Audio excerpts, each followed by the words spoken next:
The Civil War began on April 12th, 1861, and it ends on April 9th, 1865.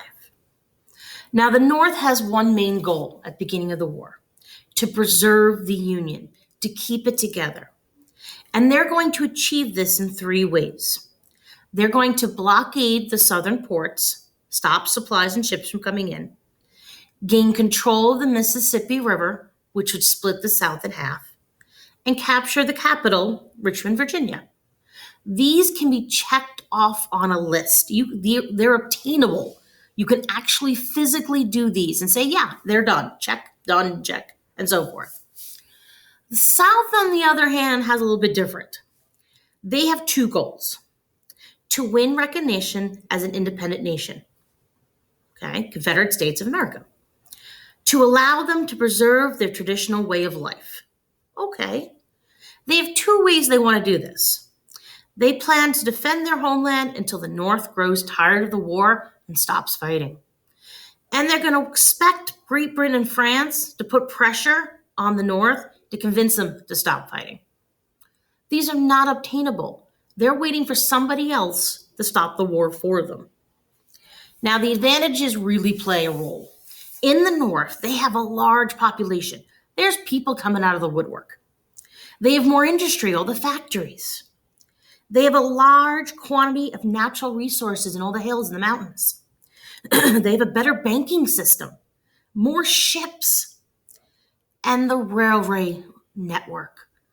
The North's railroad system is immense. It goes everywhere, allowing Lincoln to mobilize his troops much faster than anybody else. The only disadvantage they're going to have is they have to invade the South.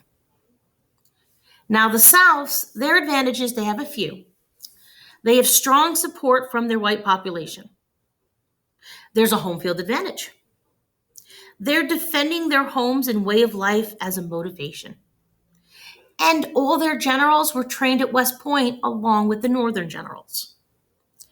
Now, unfortunately, their disadvantages are pretty strong. They have very few free population. They're not going to arm their slaves. That wouldn't be very smart. They have a small population of free men. They produce less than half the food of the North. They don't have the food supply. You can't eat cotton and tobacco. Their railroad system is not good. It doesn't connect. It's short. It's local. It's not a network. They have difficulty getting supplies to where they need to go because of it. They have difficulty getting troops to where they have to go. And then there's the state right theory.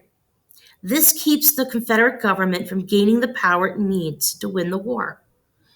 The telegraphed in the North.